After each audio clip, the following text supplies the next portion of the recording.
Hello everyone. Today we will start with chapter number 7 of class 7th of science. And the chapter is weather, climate and adaptations of animals to climate.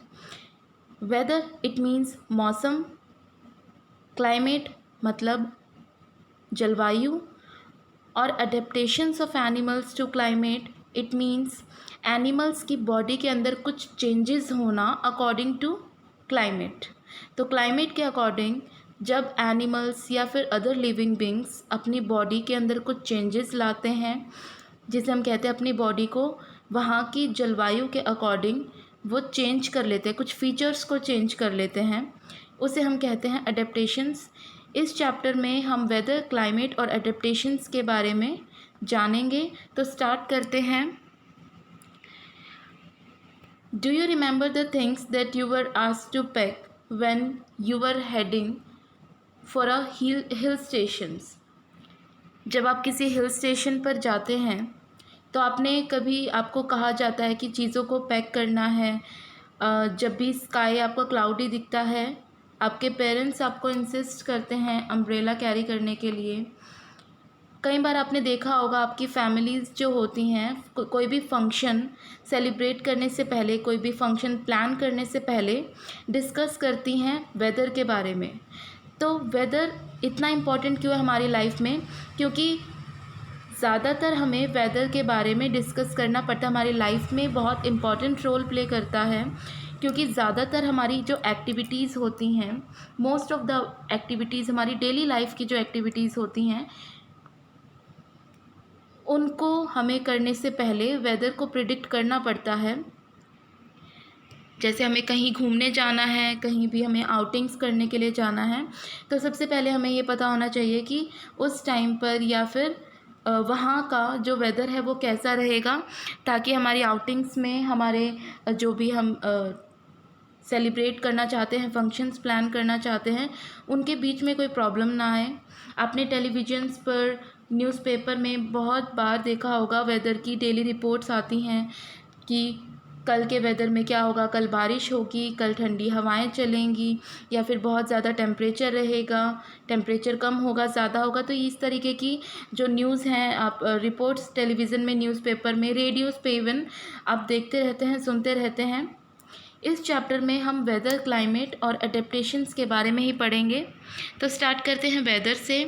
Weather के लिए आप ये देखिए figure 7.1 में, इस figure में आप देख पा रहे हैं maximum temperature, minimum temperature, sunset, किस दिन सनसेट रहेगा, सनराइज़ रहेगा, मून सेट, तो ये सारी चीज़ें आप देख पा रहे हैं। ह्यूमिडिटी देख पा रहे हैं।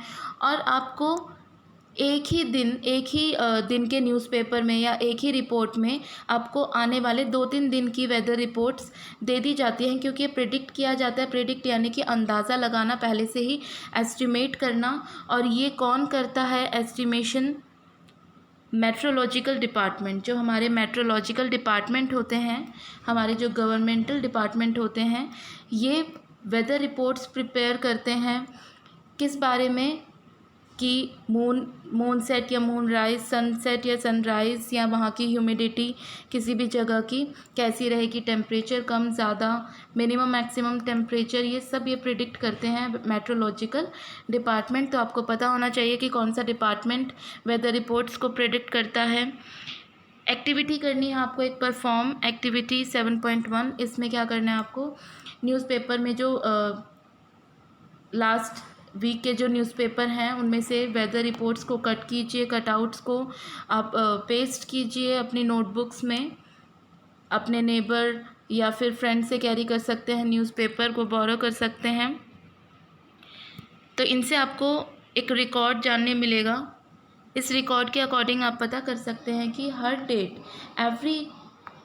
Every day you can see the variations, different kind of variations in temperature, humidity, rainfall. आप बहुत ज़्यादा चेंजेस आप देख सकते हैं बारिश में इवन, कि कब आज ज़्यादा बारिश है, कल कम बारिश होगी। ह्यूमिडिटी आप देख सकते हैं, ह्यूमिडिटी आपको पता ही होगा, जो भी वाटर वेपर्स के कंटेंट होते हैं हमारे एटमॉस्फेयर में, वाटर वेपर जितना ज़्यादा होगा उतनी ज़्यादा ह्यूमिडिटी होगी मैक्सिमम। और टेम्परेचर आप जानते ही हैं, टेम्परेचर कम ज़्यादा, ठीक है। उसके बाद है rainfall is measured by an instrument called rain gauge. Rain gauge क्या होता है? एक इंस्ट्रूमेंट है जिसके थ्रू ये मेज़र किया जा सकता है कि रेनफॉल एक पर्टिकुलर जगह पर कितनी हुई है। इसके अंदर ये एक सिलेंड्रिकल शेप का होता है। जब हम इसको रखते हैं तो इसके अंदर रेन वाटर कलेक्ट होगा, और जितना ज़्यादा रेन वाटर कलेक्ट होगा उसी के अकॉर्डिंग हम मेज़र कर लेंगे कि उस टाइम पर या एक पर्टिकुलर टाइम पर एक पर्टिकुलर जगह कितनी बारिश हुई है। तो यहाँ से हम मेज़र कर सकते हैं। वन वर्ड के लिए आपका बहुत अच्छा क्वेश्चन है ये, रेनफॉल को मेज़र करने के लिए इंस्ट्रूमेंट बताइए। उसके बाद है आपने जो अभी 7.1 एक्टिविटी के बारे में पढ़ा, इसमें आपने 7 डेज़ की जो वेदर रिपोर्ट्स थी, मैक्सिमम और मिनिमम टेम्परेचर या फिर ह्यूमिडिटी और रेनफॉल, इन सब को आपने नोट डाउन किया, रिकॉर्ड किया। इस रिकॉर्ड के अकॉर्डिंग आप देख पा रहे हैं कि हर दिन टेम्परेचर में, ह्यूमिडिटी में कोई ना कोई वेरिएशंस हैं, यानी कि कोई भी 2 दिन वेदर सेम नहीं रहा है, कंसिडरेबल चेंजेस होते रहते हैं, वेरिएशंस होती रहती हैं, और यही होता है मौसम, यही होता है वेदर। वेदर क्या होता है? यहाँ पर आप डेफिनेशन देख सकते हैं, the day to day conditions of the atmosphere at a place. एक पर्टिकुलर प्लेस पर एटमॉस्फेयर की कंडीशन, एटमॉस्फेयर यानी कि हमारे वातावरण की कंडीशंस विद रिस्पेक्ट टू, उसमें क्या क्या होंगी? टेम्परेचर हमें देखना होगा, ह्यूमिडिटी, रेनफॉल, विंड स्पीड, यानी कि जो हवाएं चल रही हैं उनकी स्पीड क्या है, वो तेज़ हैं या फिर बिल्कुल भी हवाएं नहीं चल रही हैं, रेनफॉल है, बारिश हो रही है कम ज़्यादा। ये सारे के सारे जो फैक्टर्स हैं, ये सारे एलिमेंट्स जो हैं वेदर के, ये बहुत इम्पॉर्टेंट होते हैं एक पर्टिकुलर जगह के वेदर को जानने के लिए। तो हमें अगर टेम्परेचर, ह्यूमिडिटी, रेनफॉल, इन सब की अगर हमें ज़रा सी भी रिकॉर्ड हमें मिलता है या इन्फॉर्मेशन मिलती है इन सब के बारे में, तो हम बता सकते हैं एक पर्टिकुलर जगह का वेदर कैसा होगा। क्योंकि वेदर जो होता है टाइम टू टाइम या डे टू डे चेंज होता रहता है। मतलब एक पर्टिकुलर, हम ये नहीं कह सकते कि एक ही दिन में, इवन 24 आवर्स के अंदर भी कई बार चेंज होता है। फॉर एग्जांपल सुबह हम देखेंगे अर्ली मॉर्निंग्स में बहुत अच्छा मौसम है, ठंडी हवाएं चल रही हैं। जैसे हम आफ्टरनून में ऑब्ज़र्व करेंगे, आफ्टरनून में बहुत गर्मी है, सनरेज़ हैं, ठीक है। तो इस तरीके से एक ही दिन में कितनी बार मौसम चेंज हुआ, कितनी बार वेदर चेंज हुआ। तो वेदर जो है वो कंटिन्यूसली चेंज होता रहता है, एक टाइम पे एक ही दिन या फिर कुछ दिनों के लिए बिल्कुल सेम नहीं रहता है, चेंज होता रहेगा, ठीक है। कई बार देखते हैं ना हम, सुनते हैं या हम कहते भी हैं कि आज मौसम बहुत ज़्यादा ह्यूमिडिटी है, या आज बहुत अच्छा फील हो रहा है, बेटर है। तो इस तरीके से वेदर जो है वो टाइम टू टाइम चेंज होता रहता है, एक शॉर्ट पीरियड के लिए ही सेम रहेगा। The weather is such a complex phenomena, एक ऐसा फिनोमिना है जो वेरी करता रहेगा। वेरी का मतलब होता है change, over a very short period, मतलब छोटे से टाइम में भी ये चेंज होता रहता है। कभी सनी होगा, बहुत ज़्यादा तेज़ जो है सन की रोशनी होगी, सन रेज़ होंगी। कभी क्लाउडी दिखेगा, सडनली हमें क्लाउडी दिखने लगता है, एकदम से जो बारिश है वो स्टार्ट हो जाती है। कई बार ऐसा होता है हमें पता भी नहीं होता कि बारिश का मौसम है या रेनफॉल होने वाली है, और सडनली रेनफॉल हो जाती है, इट स्टार्ट्स रेनिंग हैवीली, और अ हैवी रेन में वेनिश, और एकदम से तेज़ बारिश बिल्कुल गायब हो जाती है, वैनिश हो जाती है। ऐसा लगता ही नहीं है कि पहले बारिश हुई भी थी, ब्राइट सनशाइन होने लगती है। तो इसका मतलब है कि जो वेदर है वो टाइम टू टाइम चेंज होता रहता है। ये एक और आप ग्राफ के थ्रू ऑब्ज़र्व कर सकते हैं, ये आप ग्राफ में देख पा रहे हैं। ये कुछ डेट्स दी गई हैं, और डिफरेंट डिफरेंट डे देखिए आप। Every day you can see the variations in temperature. इस टाइम जो डेट 3 है, इसको जो टेम्परेचर है वो 26 है। यहाँ पे देखिए 26 डिग्री सेल्सियस, 4 डेट को 23.5। तो कितनी ज़्यादा वेरिएशंस हैं यहाँ पर आप देख पा रहे हैं। हर दिन टेम्परेचर जो है बिल्कुल अलग है, चेंज हो रहा है। और मैक्सिमम मिनिमम टेम्परेचर जो है रिकॉर्ड किया जाता है एवरी डे कि ज़्यादा से ज़्यादा कितना टेम्परेचर रहेगा उस दिन और कम से कम कितना टेम्परेचर रह सकता है। 4th चैप्टर में आप पढ़ चुके हैं पहले भी कि मिनिमम मैक्सिमम थर्मोमीटर होता है, ऐसा थर्मोमीटर जिसके थ्रू हम मिनिमम मैक्सिमम टेम्परेचर को मेज़र कर सकते हैं एटमॉस्फेयर में। अब एक क्वेश्चन आता है कि मैक्सिमम टेम्परेचर कब रहता है और मिनिमम टेम्परेचर कब रहता है।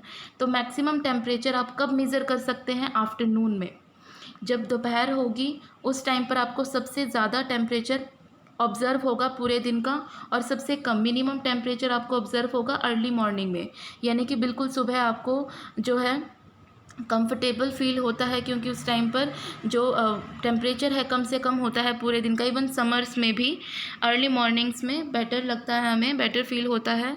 ये एक ब्लू बॉक्स आप देख सकते हैं कि क्वेश्चन है यहाँ पर कि जो डिफरेंट जो टेम्परेचर वेरिएशंस हो रही हैं ह्यूमिडिटी में, रेनफॉल में, वो किस कारण से हो रही हैं, क्या रीज़न है इसके पीछे। तो all the changes in weather में जितने भी चेंजेस होते हैं जस्ट बिकॉज ऑफ सन, सिर्फ सन की वजह से होते हैं ज़्यादातर चेंजेस। क्योंकि सन क्या होता है, ये हॉट गैसेस का एक स्फेयर होता है जिसमें बहुत ज़्यादा टेम्परेचर होगा। हमारी अर्थ से ये बहुत ज़्यादा दूर है, एक बहुत ज़्यादा डिस्टेंस पर है, लेकिन फिर भी हमारी अर्थ हीट और लाइट कॉन्टीन्यूसली रिसीव करती है सन से, और ये हीट और लाइट बहुत ज़्यादा भी हो सकती है। सन जो है हर प्लैनेट के लिए प्राइमरी सोर्स है एनर्जी का।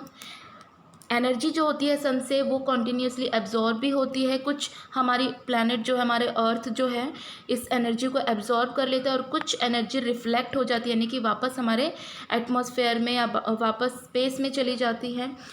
कुछ ओशंस में, कुछ सरफेस पर, इस तरीके से हर जगह सन एनर्जी जो है वो एब्जॉर्ब हो जाती है।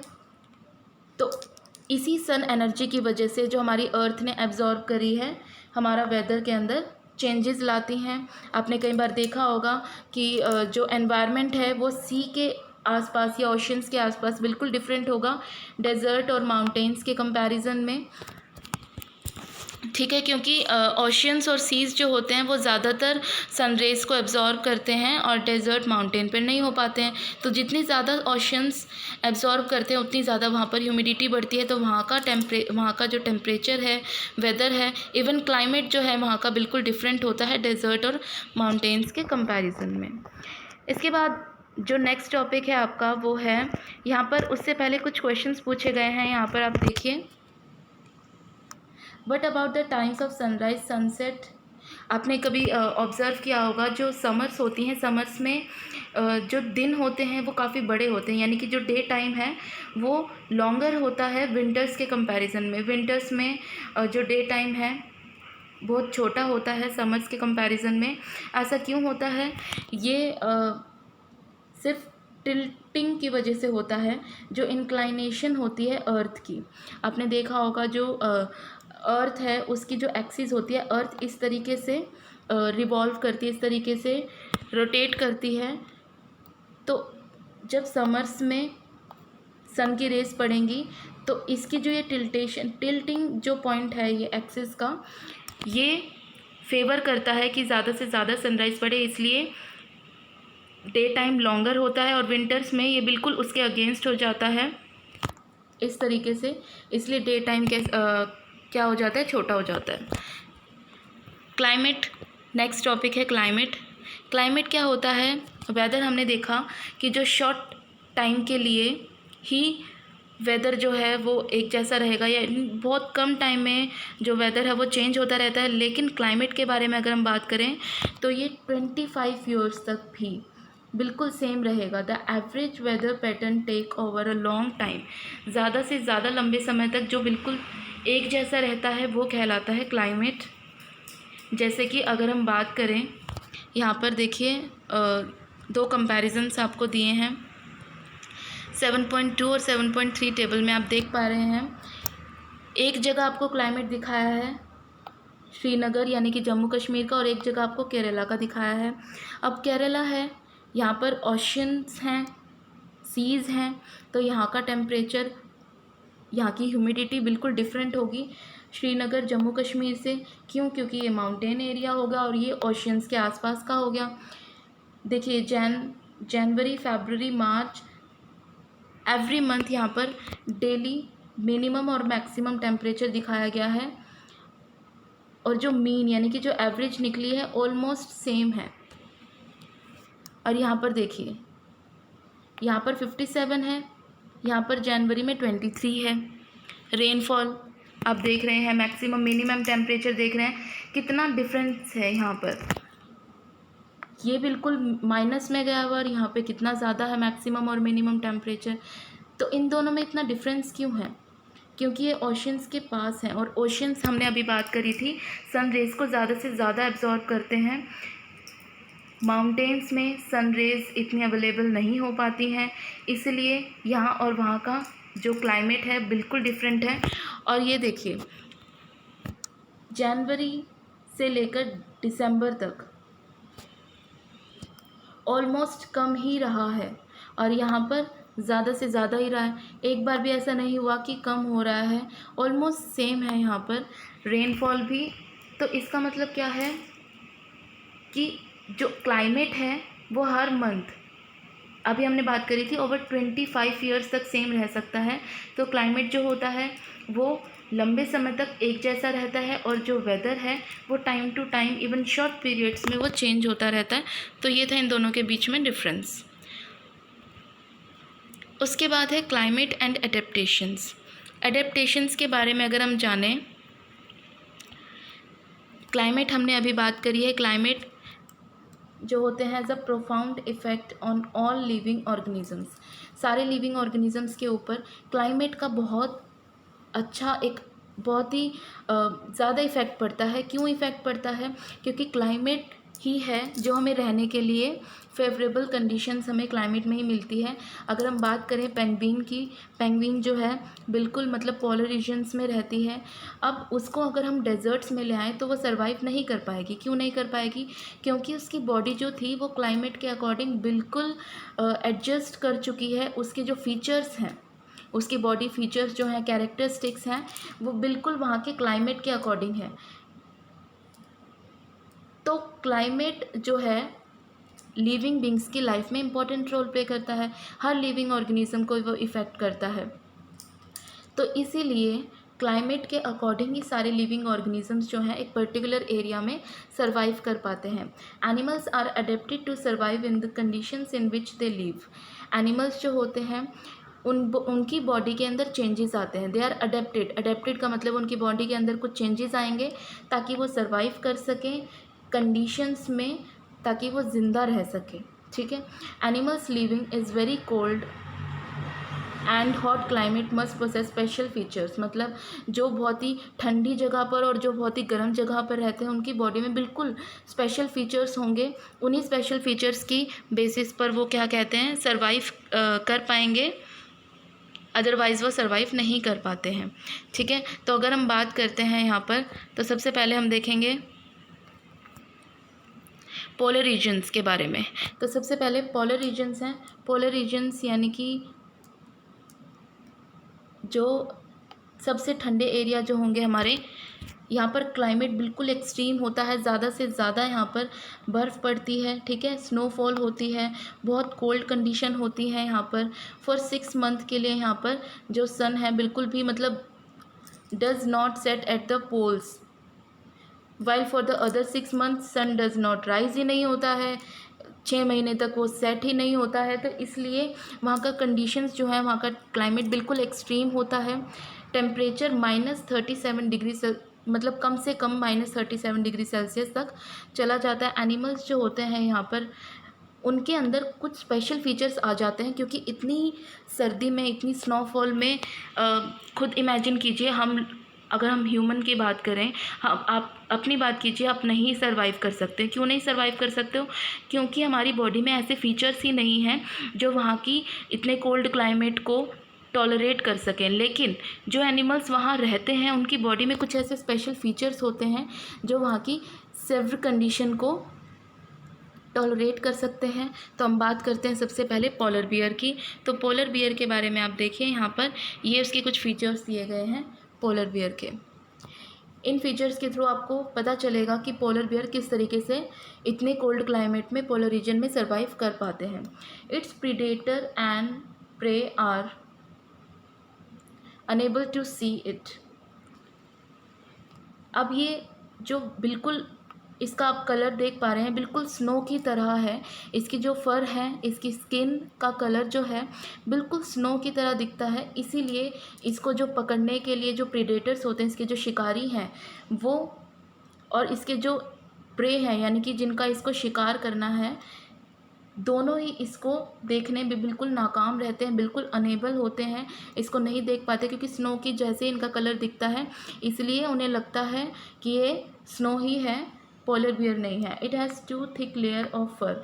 इसकी जो बॉडी के ऊपर जो लेयर है फ़र की, आप देख पा रहे हैं, ये थिक होती है, बिल्कुल बहुत ज़्यादा मोटी होती है, और इवन 2 लेयर्स होती हैं ताकि इसकी बॉडी को इतने कोल्ड क्लाइमेट में वो गर्म रख सके। ठीक है, उसके बाद इसके अंदर एक और फीचर होता है, it has a layer of fat under its skin. अभी जो हमने देखा कि 2 लेयर होती हैं फ़र की, उसके नीचे फ़ैट की एक बहुत मोटी लेयर होती है ताकि इसकी बॉडी को बहुत ज़्यादा इतनी ठंड में जो है गर्म रखा जा सके। इसकी बॉडी की जो वार्म कंडीशंस हैं या जो हॉटनेस है वो बाहर ना जा सके, एस्केप ना हो सके। ठीक है, उसके बाद है it has a very strong smell of sense of smell. इसकी जो सूंघने की शक्ति है, सेंस जो है, स्मेलिंग पावर जो है इसकी बहुत ज़्यादा स्ट्रॉन्ग होती है, इसलिए बहुत जल्दी अपने प्रे को पकड़ पाता है, अपने शिकार को पकड़ पाता है। It has a long curved sharp clause. इसके जो पंजे होते हैं वो बहुत नुकीले होते हैं, यानी कि शार्प होते हैं और कर्व्ड होते हैं, ताकि किसी चीज़ को वो जो मांस वगैरह जो वो पकड़ता है वो अच्छे से क्रैप कर सके, और साथ में इसको वॉकिंग करने में बहुत ज़्यादा हेल्प मिलती है क्योंकि आइस के ऊपर स्किप मतलब जो स्लिपरी सरफेस होता है आइस, हमें पता ही है, इसीलिए उसके ऊपर ये इजीली चल पाते हैं इन क्लॉज की हेल्प से। तो ये अडेप्टेशंस, ये स्पेशल फीचर्स जो पोलर बियर के अंदर हैं, सिर्फ इन्हीं की वजह से वो पोलर रीजन में सर्वाइव कर पाता है। अगर ये फीचर्स इसके पास नहीं होते तो ये सर्वाइव नहीं कर पाता। तो कंडीशन के अकॉर्डिंग, यानी कि क्लाइमेट जो था वहाँ का, पोलर रीजन का जो क्लाइमेट था उसके अकॉर्डिंग इसकी बॉडी के अंदर कुछ चेंजेस हुए ताकि अपनी बॉडी को वहाँ पर सर्वाइव करवा सके, ये खुद वहाँ पर सर्वाइव कर सके, ज़िंदा रह सके इतने एक्सट्रीम क्लाइमेट में। इन स्पेशल फीचर्स को ही अडेप्टेशन कहेंगे, यानी कि इसने अपनी बॉडी को बिल्कुल अडेप्ट कर लिया है वहाँ के क्लाइमेट के अकॉर्डिंग। यही होती है अडेप्टेशन। इसके बाद है पेंगुइन के बारे में अगर हम देखें, पेंगुइन भी पोलर बियर की तरह बिल्कुल अच्छी स्विमर होती है, अच्छे से स्विम कर पाती है। इसकी बॉडी जो होती है स्ट्रीमलाइंड होती है, स्ट्रीमलाइंड बॉडी इस तरीके से, ताकि पानी में जब ये स्विम करे उस टाइम पर इसको बिल्कुल भी कोई प्रॉब्लम ना हो स्विम करते टाइम, और जब स्विम करेगी ये तो मतलब पानी का कोई भी इसके ऊपर फोर्स ना लगे तो इजीली स्विम कर पाए। इसके जो फीट होते हैं वो वेब लाइक होते हैं इस तरीके से, ये भी स्विमिंग करने में बहुत अच्छी जो है इसकी मदद करते हैं। पेंगुइन की बात हो रही है यहाँ पर। Other animals living in polar bear, many types of fishes, Musk, और बहुत सारे एनिमल्स होते हैं जो पोलर रीजन में रहते हैं, फिशेस, मस्क वगैरह। ठीक है, रेंजर्स, फॉक्सेस, ये सब भी अडेप्टेड होते हैं ताकि ये इन कोल्ड वाटर में, कोल्ड क्लाइमेट में यहाँ पर इजीली सर्वाइव कर सकें। और भी कुछ जो होते हैं वहाँ एनिमल्स जो होते हैं पोलर रीजन में, जो वहाँ सर्वाइव नहीं कर पाते, वो क्या करते हैं, माइग्रेट करते हैं, वार्मर रीजन में माइग्रेट करेंगे। जब भी विंटर्स आ जाती हैं, सर्दियाँ आ जाती हैं, तो ये माइग्रेट कर जाते हैं एक जगह से दूसरी जगह। माइग्रेशन का मतलब होता है कि एक बहुत लॉन्ग डिस्टेंस ट्रैवल करके एक प्लेस से दूसरी प्लेस पर मूव करना, ताकि वे सर्वाइव कर सकें, और फूड की सर्च में, होम की सर्च में, इसलिए वो क्या करते हैं, माइग्रेट करते हैं।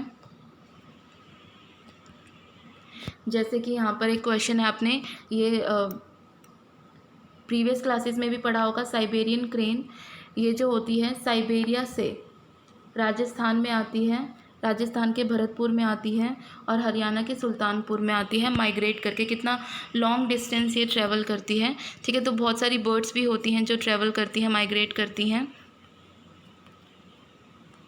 कुछ माइग्रेटरी, ये देखें यहाँ पर, डिड यू नो में some migratory birds travel as much, कुछ माइग्रेटरी बर्ड्स होती हैं वो ज़्यादा से ज़्यादा 15,000 यानी कि 15,000 किलोमीटर ट्रैवल करती हैं, माइग्रेट करती हैं, सिर्फ एक्सट्रीम क्लाइमेट से बचने के लिए, ताकि वो फूड को, होम को सर्च कर सकें और अपने आप को ज़िंदा रख सकें, सरवाइव कर सकें, ठीक है। जनरली दे फ्लाई हाई, ज़्यादातर ये बहुत ऊंचा मतलब आसमान में ऊंचाई पर उड़ती हैं। They fly high where the wind flow is helpful, जहाँ पर जो विंड फ्लो होगी, क्योंकि ऊपर एयर प्रेशर बहुत ज़्यादा होगा, तो इनको उड़ने में मदद करे, हेल्पफुल रहे इनके लिए, और कोल्ड कंडीशंस इनको अलाउ करें them to disperse the heat generated by their flight muscles. But now these birds travel to the same place after year is still a mystery. It seems that these birds have a built-in sense of ये ऐसा कहा जाता है, ऐसा देखा जाता है कि इन बर्ड्स के अंदर डायरेक्शंस वगैरह को पता करने के लिए कि किस डायरेक्शन में ट्रैवल करना है, इनके पास सेंसेस होती हैं इस तरीके की। कुछ बर्ड्स जो हैं कुछ लैंडमार्क्स को भी यूज़ करती हैं गाइड करने के लिए अपने आप को, ताकि इन्हें पता चल सके कि किस डायरेक्शन में इन्हें उड़ना है। उसके बाद है पोलर रीजन के बारे में हमने पढ़ लिया, क्योंकि क्लाइमेट के अकॉर्डिंग ही एनिमल्स के अंदर अडेप्टेशंस मिलेंगी। तो सेकंड जो आपको पढ़ना है वो है ट्रॉपिकल रेन फॉरेस्ट। यहाँ का क्लाइमेट पोलर रीजन के कंपैरिजन में बिल्कुल डिफरेंट होगा, ठीक है। तो यहाँ के क्लाइमेट के बारे में हम देखते हैं। ट्रॉपिकल रेन फॉरेस्ट में क्या होगा, ट्रॉपिकल रीजन्स जो होते हैं जनरली हॉट क्लाइमेट होता है, जैसे पोलर रीजन में बहुत ज़्यादा कोल्ड क्लाइमेट था, क्योंकि इसकी लोकेशन जो है बिल्कुल इक्वेटर के पास होती है। अब इक्वेटर के पास है तो सनरेज बिल्कुल सीधी आती हैं, इसलिए क्या होगा, यहाँ पे हॉट क्लाइमेट होगा। Even in the coldest month में भी, मतलब कि सर्दियों में भी, अगर विंटर्स भी होंगी तो विंटर्स में भी जनरली यहाँ पे टेम्परेचर सिर्फ 15 डिग्री सेल्सियस तक ही रहता है। हॉट समर्स में 40 क्रॉस कर जाता है। Days and nights are almost equal in length throughout the year, पूरे साल यानी कि थ्रू आउट द ईयर जो डेज और नाइट्स की जो लेंथ है इक्वल रहती है almost. These regions get plenty of rainfall, यहाँ पर बहुत ज़्यादा बारिश होती है। Tropical rain forest are found in, ये कहाँ कहाँ पर पाए जाते हैं, Western Ghats, Assam in India, South East Asia, central America and central Africa.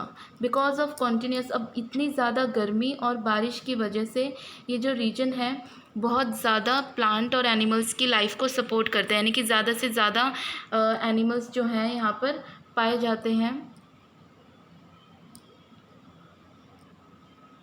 जैसे कि आप यहाँ पर देख पा रहे हैं कुछ examples, monkeys, apps, gorillas, lions, tigers, elephants, leopards, lizards. तो इस तरीके के बहुत सारे एनिमल्स को यहाँ का जो कंडीशन है सपोर्ट करता है, ये इजीली रह पाते हैं क्योंकि इन्हें यहाँ पर फूड, होम सब कुछ अवेलेबल होता है।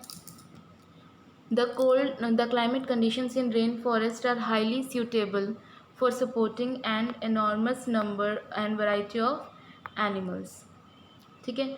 Since the numbers are large, अब इतना ज़्यादा नंबर लार्ज है, अब इतने ज़्यादा एनिमल्स रहते हैं तो फूड के लिए भी कंपटीशन बढ़ जाएगा, शेल्टर के लिए भी कंपटीशन बढ़ जाएगा, क्योंकि अगर खाने के लिए चीज़ एक है उसके लिए 10 एनिमल अगर कॉम्पिटिटर है तो उनके बीच में कंपटीशन बढ़ेगा ही, क्योंकि सबको फूड की ज़रूरत है, सबको शेल्टर की ज़रूरत है। तो जितने ज़्यादा वहाँ पर नंबर सर्वाइव कर रहे हैं एनिमल्स के, उतने ही ज़्यादा फूड के लिए और शेल्टर के लिए कंपटीशन भी होगा। तो बहुत सारे एनिमल्स हैं जो वहाँ की कंडीशन के अकॉर्डिंग अपने आप को अडेप्ट कर लेते हैं।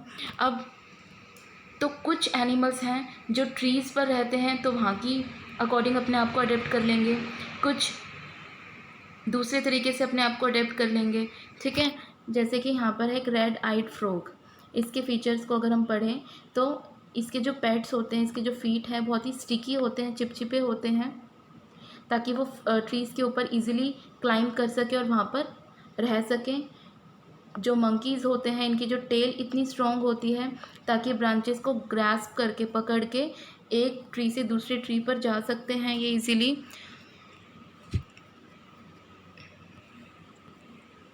ठीक है। As there is competition for food, अब यहाँ पर फूड के लिए, शेल्टर के लिए जो कंपटीशन है, कुछ एनिमल्स अडेप्टेड हैं to get food not easily reachable, मतलब इन्हें ऐसा फूड चाहिए होता है, कुछ एनिमल्स इस तरीके का फूड लेते हैं जिस तक सब नहीं पहुँच पाते। जैसे इसका एग्जांपल है, एक बर्ड है toucan bird which possess a long, इसकी जो ये बर्ड है इसकी लॉन्ग लार्ज बीक, इसकी जो चोंच है बहुत ही लंबी और लार्ज होती है, बड़ी होती है। ये इसको हेल्प करती है कि जो फ्रूट्स हैं ब्रांचेस के ऊपर उन तक पहुंच सकती है और इजीली उन्हें खा सकती है, which are otherwise too weak to support its weight. और इसका जो वेट है उसके कंपैरिजन में इसकी जो बीक है वो उन फ्रूट्स को खाने में उसकी हेल्प करती है। बहुत सारे ऐसे ट्रॉपिकल एनिमल्स हैं जो ट्रॉपिकल रेन फॉरेस्ट के अकॉर्डिंग सर्वाइव कर पाते हैं वहाँ की कंडीशन में, क्योंकि उनकी सेंसिटिव, तो उनके अंदर जनरल फीचर्स क्या क्या होते हैं, सेंसिटिव हियरिंग होती है, मतलब कि जो हियरिंग पावर है बहुत अच्छी होती है, शार्प आईसाइट होती है, थिक स्किन कलर जो होता है वो इनका हेल्प करता है इनको, ताकि वहाँ की सराउंडिंग्स में अपने आप को छुपा सकते हैं, कैमोफ्लेज जिसे हम कहते हैं। This is to protect them from predators, ये इसको हेल्प करेगा प्रीडेटर से बचने के लिए। For example big cat it means lions and tigers, इनकी जो स्किन होती है थिक और सेंसिटिव हियरिंग पावर होती है। द लॉयन टेल्ड मैकाक, इसका एक एग्जाम्पल है, बेस्ट एग्जाम्पल, इसे हम बियर्ड एप भी कहते हैं। Lives in the rain forest of Western Ghats के रेन फॉरेस्ट में ये रहता है। इट्स मोस्ट आउटस्टैंडिंग फीचर, इसका जो बेस्ट फीचर है वो है इसकी सिल्वर वाइट मेन विच सराउंड्स इट्स हेड, इसके चीक से लेकर इसके हेड को सराउंड करती है। It is a good climber and spends a major part of it life on the tree, अपनी पूरी लाइफ का ज़्यादा से ज़्यादा टाइम ये ट्रीज़ पर ही स्पेंड करता है, बहुत अच्छा क्लाइंबर है। वहीं पर ये सीड्स को, फ्रूट्स को, लीव्स को, ब्रांचेस को, इन सब को खाता रहता है और वहीं पर ये रहता है। Beard ape also search for insects वगैरह को भी ईट करता है ये, since it is able to get sufficient food on the trees. अब ट्रीज़ पर इसको पूरा जो फूड है, जो भी इसको चाहिए होता है, सब कुछ मिल जाता है, इसीलिए बहुत ही कम टाइम में, यानी कि रेयरली ही ये ग्राउंड पर आता है। अनदर वेल नॉन एग्जाम्पल है जो इसका, वो animal of Indian tropical rain forest is the elephant ये एक बहुत अच्छा एग्जाम्पल है, इम्पॉर्टेंट भी है in fact. It has adapted to the condition of the rain forest, elephants के अंदर भी कुछ अडेप्टेबल जो फीचर्स होते हैं। इसकी जो ट्रंक होती है, आपने देखा होगा, इसकी जो ट्रंक होती है काफ़ी बड़ी होती है। वो उसके नोज़ की तरह यूज़ करते हैं उसको, ताकि जो उनकी स्ट्रॉन्ग सेंस ऑफ स्मेल हो सके। जो ट्रंक है वो इसको अपनी ट्रंक को जो एलिफेंट है यूज़ करते हैं, कुछ भी फूड वगैरह इन सबको पिक करने के लिए भी यूज़ कर सकते हैं इजीली। जो इनके टस्क होते हैं, टस्क इस तरीके से जो वाइट, जो हमें मॉडिफाइड टीथ जो होते हैं, टस्क जिन्हें हम कहते हैं, दीज कैन टीयर, इनकी हेल्प से ये जो ट्रीज़ की बार्क होती हैं, जिन्हें ये खाना बहुत ज़्यादा पसंद करते हैं, उन्हें ये तोड़ सकते हैं, टीयर कर सकते हैं। So the elephant is able to handle the competitions for food, तो इस तरीके से एलिफेंट जो है फूड के कॉम्पिटिशन के लिए हैंडल कर सकते हैं इस कॉम्पिटिशन को। लार्ज ईयर्स जो होते हैं एलिफेंट के, वो कम से कम आवाज़ को भी, यानी कि सॉफ्ट साउंड्स को भी वो हियर कर सकते हैं, सेंसिटिव होती है इनकी हियरिंग पावर।